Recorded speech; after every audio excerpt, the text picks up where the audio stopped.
Welcome to Ravens Across the Pond, your place for everything Baltimore Ravens. From a fresh, European perspective. Plenty of laughs, plenty of piss-taking, and of course, questionable insights. Sit back, relax, grab a beer, and enjoy the show. Well, how are we? Nick, are you okay? I'm all good. It's 7 minutes past 11 at night, and this is my time. This is where I come alive, even though it might not seem like it. It's look, I didn't expect to be going live at this time. I was knee deep in a battle on Battlefield 6, and one of the lads went, "You might want to have a look there." John Harbaughs being fired after 18 years. Yeah. I mean, the Ravens have released a statement. I'm just trying to get it up, but my phone is playing up. Before I read that statement, Nick, just what are your immediate thoughts to the fire? And obviously, have you heard anything from? I know you've got some contacts, respectful sources. Anything on how this developed? So, over the days that preceded since the Steelers' loss, the Ravens and Harbaugh were in conversations with regards to the future. And I've read today that one of the key reasons behind him being fired was his reluctance to move on from Todd Monken. Now, that doesn't make much sense because John Harbaugh himself has been dragging him through the media lately. So something's been going on behind the scenes, and there's been murmurs of discontent streaming out of the Ravens. So honestly, this doesn't come as a surprise to me.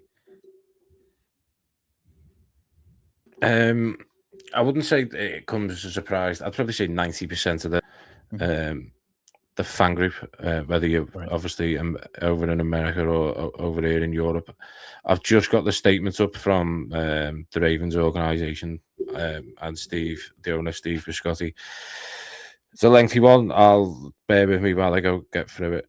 Following a comprehensive evaluation of the season and the overall direction of our organisation, I decided to make a change at head coach. Today, I informed John that he's been relieved of his duties. This is an incredible, difficult decision, given the tremendous 18 years.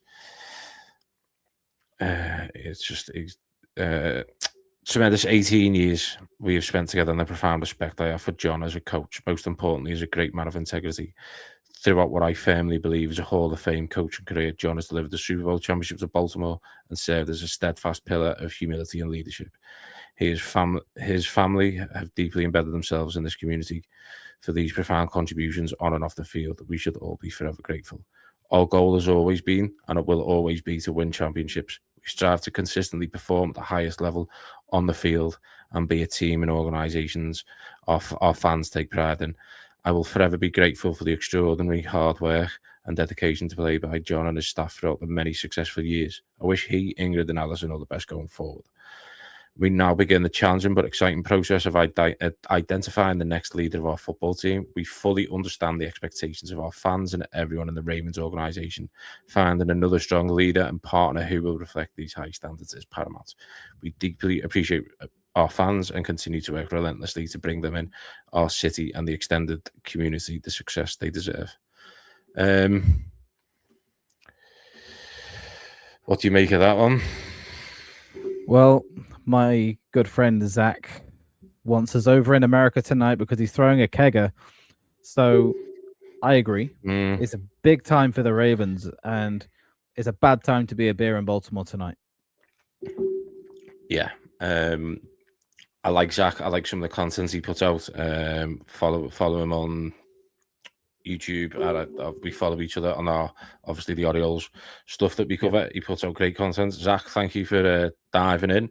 If you want to join in with two Brits, drop one of us a DM and we can get you in tonight. Or if you're having a beer to celebrate, don't worry about it. Was I said back in March when John Harbaugh got extended that it shouldn't have happened. I've been vocal the last couple of weeks and said the move to the move that should have been made of John Harbaugh back in 2023. They should not have let Mike McDonald leave that organization. Obviously, there's nothing you can do about that now. Hindsight is a wonderful thing. But I just didn't get that contract extension at the beginning of this year. I thought the Ravens had made their bed and they were going to have to lie in it. I'd spent most of the day writing an article because I've suddenly found the magic of Substack on trying to weigh up an even argument on the pros and cons of making a move at head coach at this period of time in the Ravens organization. And one of the biggest factors for me, and I think why this decision has been made, is the Raven. It's not just about the Ravens being in a window. It's about Lamar Jackson is on the clock. He's got a $72 million cap hit next year. It takes up a quarter of the cap space. They were going to have to go to Lamar this offseason and say, we want to extend it. We need to, move some money around. Will you extend? And I just think Lamar Jackson wouldn't have been aboard that train. I agree completely with what you said, but I think it's more than just Lamar. I think we've got Derrick Henry as well, both of which would need an extension. And I believe from what I've heard, it could be nothing, but these guys would not extend with John Harbaugh in position. So I feel like the Ravens were stuck between a rock and a hard place this year in that they either needed to get rid of Lamar or get rid of John Harbaugh. And ultimately, I think they made the right call, especially when you see the level of play that Lamar has gotten back to after the injuries that he sustained. Yeah, I mean, look, that and one of the things I was discussing in that article, trying to reason pros and cons. Look, just probably before we go any further, I think there is no doubt about Harbaugh's leg in Baltimore and what he's achieved over a sustained period of time. To be in any organization in sports over a period of 18 years, 2 decades, minus some short change, that takes an awful lot of doing. And consistently during those 18 years, in fact, not even consistently, not once have the Ravens ever been a laughingstock of an organization. Yes, they've had bad seasons, missed playoffs, but I think the way this has come about and the core memory of just on John Harbaugh and forgetting what's happened this season, which has obviously led to it, I think that he needs to be remembered for the right things and for what he's done. And look, he's not leaving an organization in disarray. They're not quite at the rebuild stage. That it's a retooling stage. But what they've got to do now is go and get the right man, go and get the people around him, and most importantly, EDC has got to back whoever comes in and make those changes, because we've all seen what we have seen this season. Yeah. I think it has to be mentioned as well that it's a horrible time coming up for EDC because John Harbaugh is his neighbor. Yeah. So EDC is going to see this guy every day. If he needs sugar, EDC is going to see this guy. I don't think John Harbaugh is going to want to borrow sugar from Eric DeCosta after this. His coffee is without sugar for a very long time. But like you said, there's a massive opportunity for whoever comes in Baltimore. We've got a decent draft pick this year. We're picking 14. This is the time that you would move on. You bring somebody in that could move us forward. And I think that's where the Ravens have gone stale. We've stayed the same. And this season, we didn't build in the trenches, but we had a good team everywhere else. And that team should have been good enough to do what they needed to do to move forward. It wasn't. We fell dramatically short. We hung our hopes on a quarterback that wasn't good enough as a backup. And hey, look, we fall short. We've seen it before, but now we move on. When I was writing this piece earlier on, the making the case and for keeping him and making the case for moving on, and obviously we don't know why Steve has come to this decision. Obviously, there's going to be things that come out, but I think the Ravens would have kept Harbaugh if they believed that the stability that they have had still gives them a competitive edge. That the locker room remains fully bought in.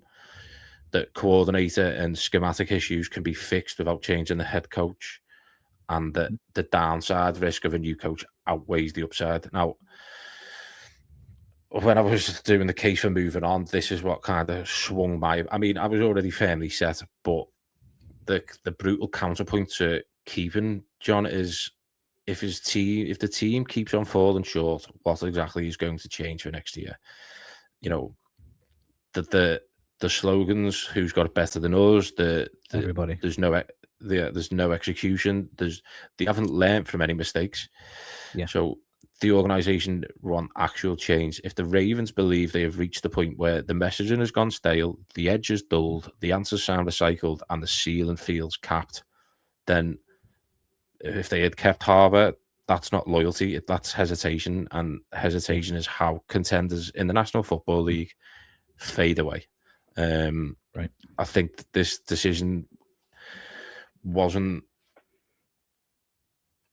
I don't think coming to the decision. I don't think it was as simple as firing him. It was about clarity. Can the organisation get clarity? Can the team get clarity in the direction where they want to go? The decision wasn't made out of anger. I think everybody kind of saw on Black Monday, oh, he hasn't gone yet, then maybe there's a chance that he's going to be staying. And then I obviously read earlier on that there was someone came out and saying, look, his job's on the line here, and it could be just it's that close. It could be decided on a coin flip.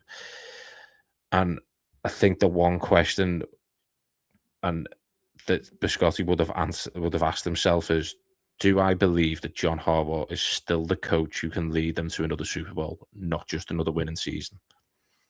Yeah.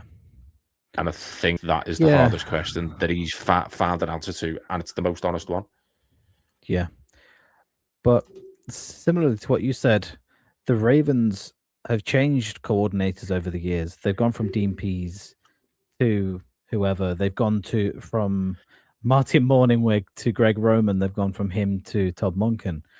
And things have stayed the same. So the only common denominator in all of this is the head coach and the way that he coaches. Now, every time we see him with a play call, with a play sheet, we know something's about to go wrong.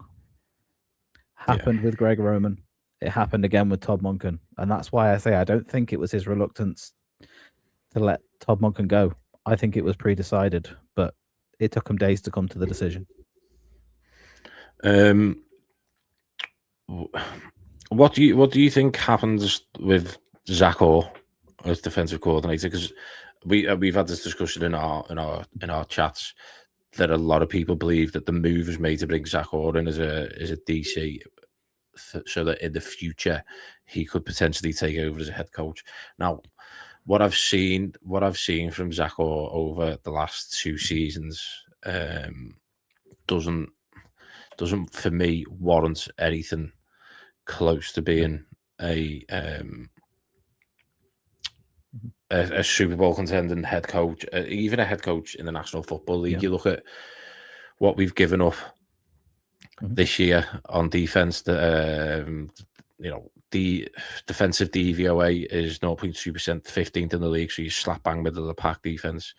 Defensive passion DVOA is 9.1%. That's 20th in the league. I just don't see where Zach Orr fits in now. I'm presuming that there are going to be more changes at coordinator. What are you thinking?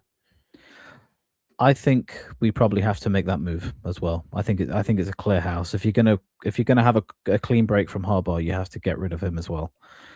And I say that because this year he's been middle of the pack, but he's also been handheld by 3 other guys.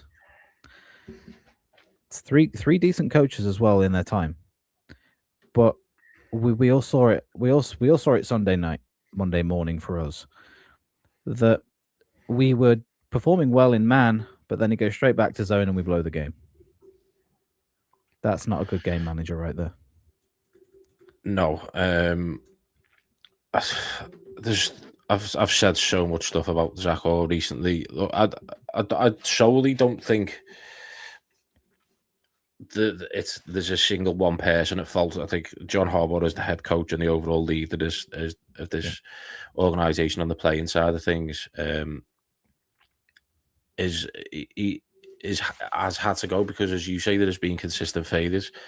This Zach Hall thing, I think it's a too complicated scheme for what we have. I think, you know, going 1-5 at the start of the season, what we were giving up on defense, averaging 40 points a game on defense. That for me, there is where I think,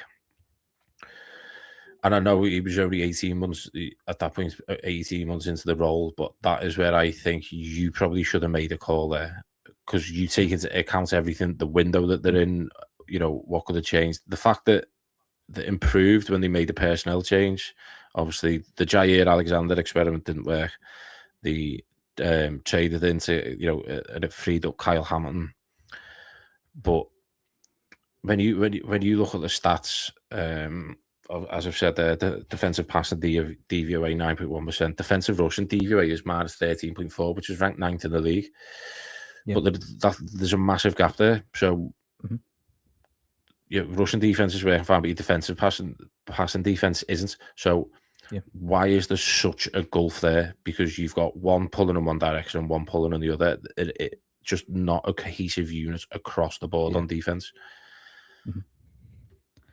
Well, I mean, if you take one look at the defense, you'll see the four line defensive line, and they were not getting home at all. They had next to no pressure.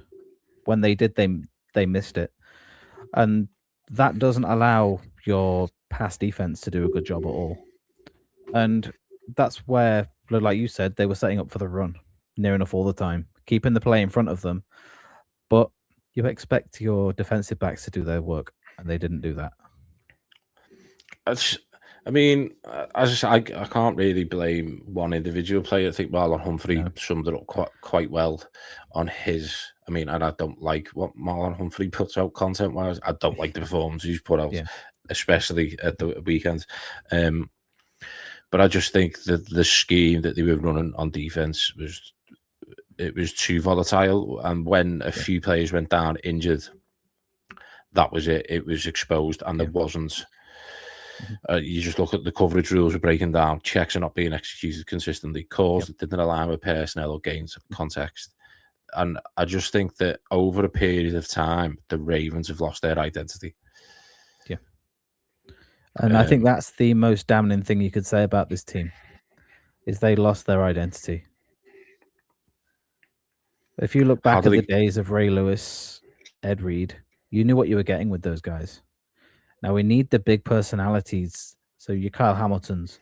If Roquan Smith is to stay, he needs to step up, and he needs to set. He's the guy in the middle of the huddle, getting these guys ready. If you can't follow by example, follow by word doesn't work. How did they get their identity back? It's a difficult one, but it's going to take a change at coaching. So Zach Hall's got to go as well, because it's top down. And then, like I said, these key guys, they need to step up and be counted for. They need to be the rocks of this defense. Just before we carry on, I've just seen that John Harbaugh has released a statement. But again, bear with me; it's quite a lengthy one. It's a lengthy one. Yeah, he just says, "Well, I was hoping for a different kind of message on my last day here. someday, but that day has come today. It comes with with disappointment, certainly, but more with gratitude and appreciation. Gratitude to the owner and organisation who was willing to bring in a head coach who made his mark with special team success. A difficult thing to do, and appreciation for all the moments, all these years that are etched into eternity. I hope a legacy built on faith, always fighting, always believing. Values built into an organisation through a team that are worthwhile, good and lasting, and that are admired by fans and foes alike. Meaningful and impactful relationship with players through the years that I will cherish, always grateful for their strength and courage. Loyal partnerships in this wonderful building that grew into strong friendships through the toil and tempest of the job every day. Obviously, he then goes on to thank his family, and as John does, thank Christ. So, but I mean, back to where we were talking, what we were, Ravens' identity and so forth. Who do you see the Ravens taking a real solid hard look at for this job?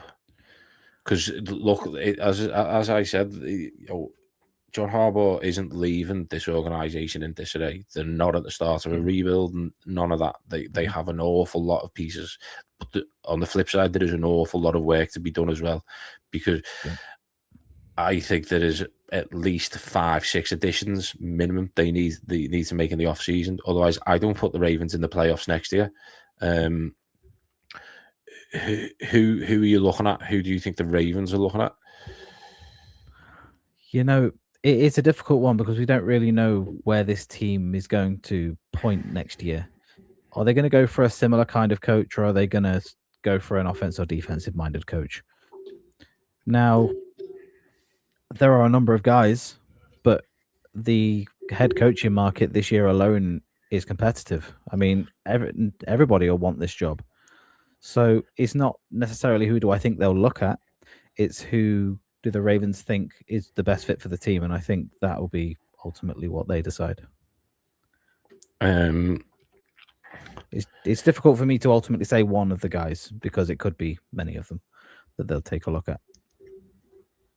I haven't. Rollers just put in the YouTube chat there about Diana Rossini's tweet. I haven't seen that. Have you seen that one?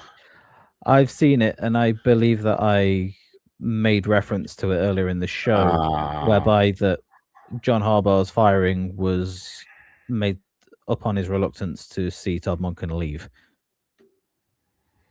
But I ultimately believe Todd Monken's gone as well. The Cleveland Browns requested to interview him earlier today, I believe. But to be fair, I don't think they'll need to accept that request. I think they'll just let him go. Jeff Zrybeck's just put a tweet out 20 minutes ago that John Harbaugh didn't have a chance to inform his staff of his firing.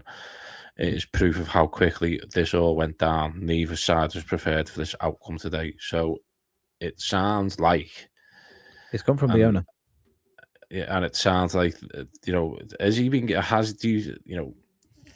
there clearly looks like now there has been an ultimatum given. Yep. Are you going to move on from Todd Monken?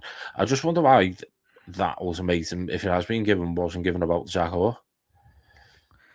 It's weird how Zach Orr appears to have been defended by and large for his transgressions this year. I think he should have been the one that was under the cosh a little bit sooner. Todd Monken, granted, he's not been great.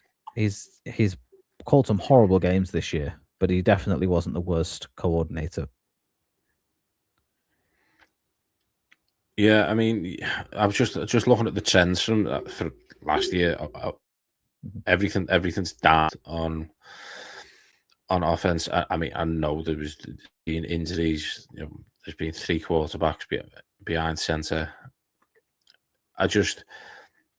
With Todd Monken, and we've given him a lot of shit on this pod this year, and some of the play calls, and ultimately though, I think Todd Monken is possibly being hindered by some of the personnel changes that Harbaugh has implemented in games. Just look at the Patriots. Fourth quarter, Derek Henry didn't see the ball for 12 minutes 50. You look at the second half of the Steelers game. How many rushing yards did Derek Henry have in that first half? 140 rushing yards, and he only had another 4 touches of the ball in the second half. And Rasheen Ali getting reps over Derek Henry at points during the game, and that is just an example. I personally wasn't overly that fussed about whether Todd Monken is to stay or go. For me, it was Harbaugh and Zach Orr had to go. I'm just fearful that maybe Zach Orr is going to get away with this one, but another head coach comes in, he's going to want to have his own team, have people around him that he's probably worked with before, or he trusts, or he knows that he young coaches with something to prove in this league, because the league's changed. You look at front offices now. Front offices are younger. Coaching staff are younger. Coordinators are younger. Assistants are younger. And I just think that the game has changed. And again, one of the downfalls is that Harbaugh has never changed and really adapted to the times. Yeah. I mean, like you said, though, I hope Zach Orr doesn't get away with this. I hope he doesn't. But one key thing to mention on Monken also is that, was it John Harbaugh taking Derek Henry out? Because in the press conference after the Packers, Todd Monken, or sometime thereafter, Todd Monken made a comment that it was his decision to put him back in. So I wonder, did John Harbaugh have any say on this matter, or was it him taking him out? I just don't know. I think no matter how you look at it and what's gone on, there's just too many times throughout the season where kind of the finger has been trying to point at other people in the organization. Nobody has took accountability. It's weak leadership to do that, and I think possibly the most telling thing about this season, after everything's been said and done, was when Lamar was asked about it. And I understand that tensions are high and you're emotional. You've just lost on the last kick of the game, but when you're asked about a head coach, in regards to him staying there next year, for you to just answer it the way Lamar did, just show to me that, look, if you wanted him there, you would have said it there and then. Yeah. Do you see them going for someone like a Brian Flores, or Mike LaFleur has done great things as the Rams OC. Part of that Sean McVay coaching tree, he brings scheme versatility, quarterback friendly concepts, and I think he'll have the right personality to connect with a locker room. I think with Lamar's skill set, I think he works. Another one that people have put out there, Jesse Minter, Chargers, obviously the DC at the Chargers. There is a few. I think obviously the Ravens will do their due process and they will do everything they can to get the right appointments. Yep. And one thing that somebody in the chat said, give it Flacco, and I don't agree. He's elite, but I'm not sure he's an elite coach. Oh, that's Jay. That's Jay. He's currently laid up at home with he's sprained his back and he had a week in hospital over Christmas. So over a sprained back. My God, he's been a Raven. Yeah, he has. Yeah, he's got sympathy pains from the MAR, didn't he? Yeah. I totally lost me train of thought there. No, so sorry about that. No, I think if we build around Lamar, we'll win a Super Bowl in the next 2 years. So, to answer your question, yes, we build around Lamar.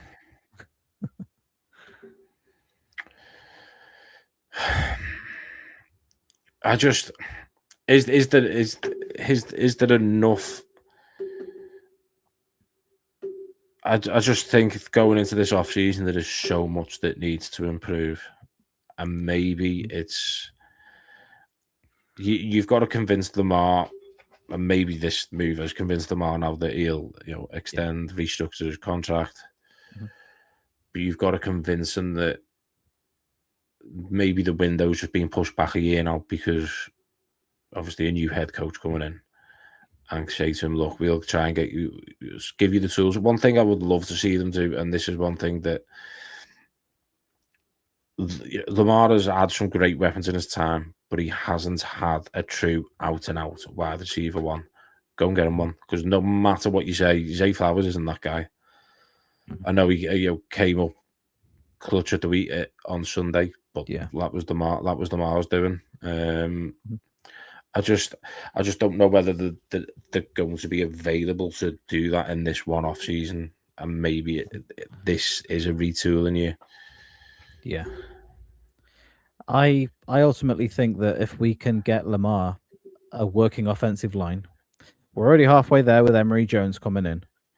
Thankfully, we're going to get better at offensive line with Faalele leaving. He's a free agent this year. So we only really need a left guard on that line, and it'll probably be somewhat good. So if they can, let's say, get a replacement for Ronnie Stanley, who's going to go soon, play the new tackle at guard for a year or two, and maybe that'll be enough to appease Lamar to keep him around. But I think also to appease Lamar, he'll be involved in the head coaching process too. There's just this, for me as a Ravens fan, this is the first time this has happened. I've been a Ravens fan since 2009, and I think for an awful lot of people, the Ravens are entering into kind of uncharted territory at the moment. And look, it is, regardless of the current situation of the Ravens and the talent that they have, it is a hugely, it's a massive risk with not much upside, because if it goes wrong, then, moving on from Harbaugh at this moment in time wouldn't have been the right decision, because it puts the organisation back. I don't think that's going to happen. But, it is kind of tread with caution this off-season for the Ravens, and as I say, uncharted territory. Yep, a lot of people don't know anything different other than John Harbaugh, and he's been here for 18 years. But we're not the team that just moves on every season. But it was necessary. It was a necessary evil if we're going to take a step forward. It's unfortunate. John Harbaugh's been a great coach, and like you said earlier, it's the consistency that he brought. But consistency goes stale if you don't commit to success. You submit to failure in that. So it's time for the Ravens, bright-eyed and bushy-tailed, to move forward. In regards to the roster going forward, who do you see them bringing back? Who do you see them not returning? So I'm gonna say the one guy that I immediately want them to bring back, and it's Jordan Stout. I've been high on that guy all season. He's had a career year, and I think you start with a $4 or $5 million a year punter.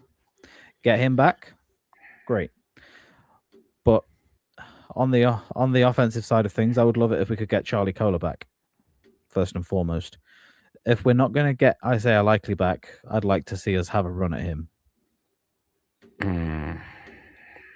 I don't think Isaiah Likely's going to come back. I don't think they're going to possibly pay him what he wants.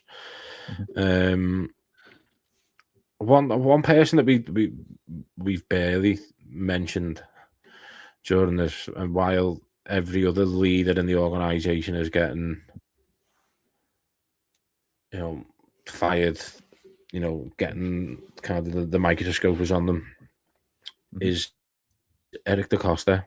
How much pressure is Eric DeCosta in this offseason, in this draft? Because I've had this argument. I don't think he's drafted particularly well. I don't think some of the acquisitions he's made.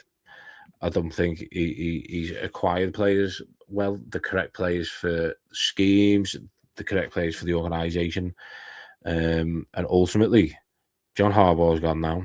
Looks like Todd Monken's gone. If Zach Orr goes as well, and somebody else comes in, and this doesn't get off the ground, how much pressure is he under?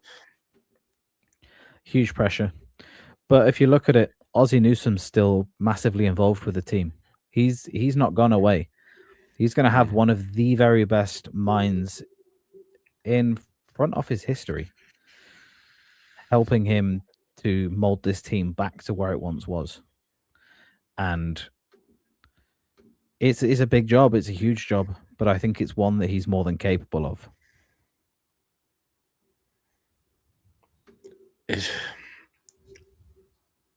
Yeah. I just think there's just so much pressure on this organisation now. It's going to be interesting to see how this develops. I mean, personally, for me, I am all aboard the Brian Flores train. Go and get him. Go and get an exciting OC, and let's see what happens. Yeah. I mean, just before we finish off, quick live immediate reaction. What's your favorite, apart from the Super Bowl? What's your favorite John Harbaugh memory? And how should he be remembered in your opinion? See, as far as favorite memories go, it's hard to look away from the 2 games in London. Those are the easiest memories because they're those that actually speak to me. But what John Harbaugh will be remembered for in his 18 years of being the Baltimore Ravens head coach is consistency and being a good guy. He gave players chances, sometimes to his detriment, but what he did was win, but not win enough. And it's the not winning enough that saw us move on from him. That's what I think he'll be remembered for. Yeah, not winning enough in the big games. For me, as I say, apart from that 2012 Super Bowl win, yeah, I mean, one of the London games was great.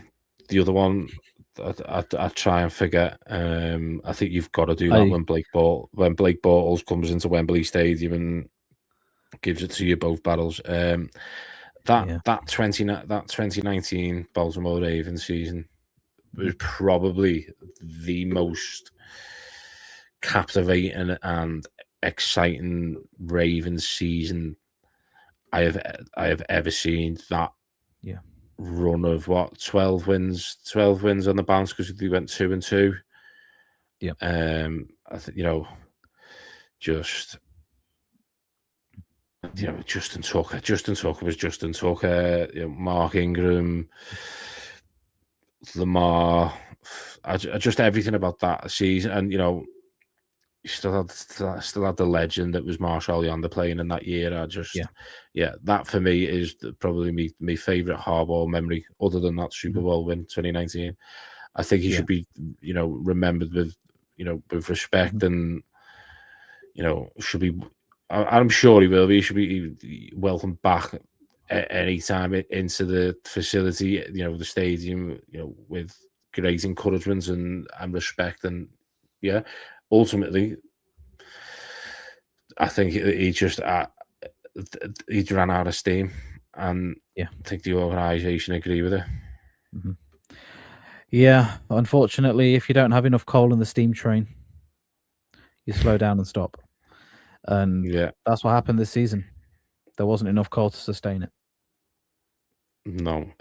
Nick, thank you very much, mate. I appreciate it. I know you're busy and you always have stuff on. We had you on earlier on in the season. We've just been mad busy ourselves. But look, it's always great talking. For sure. All things Baltimore sports with you. I mean, the good thing is it's less than 90 days till opening day. Less than 90 days until I'm back in Baltimore. So hopefully the Orioles can give us something to cheer about. But I'm sure we'll catch up in the off season. For sure. This off season is going to be incredible, and I bet you there's going to be the opportunity to talk about a lot of things Baltimore Ravens related headed into the start of next season. So it's not goodbye, it's goodbye for now. Yeah, it is. Just don't have anything planned for draft night, Nick, because you're gonna have an invite. I mean, draft night is at nighttime, so I'm safe. Okay. Thankfully, English people sleep. I don't. Take it easy, mate. I'll see you on the next one. Take it easy. See you, buddy. See you, mate. See you.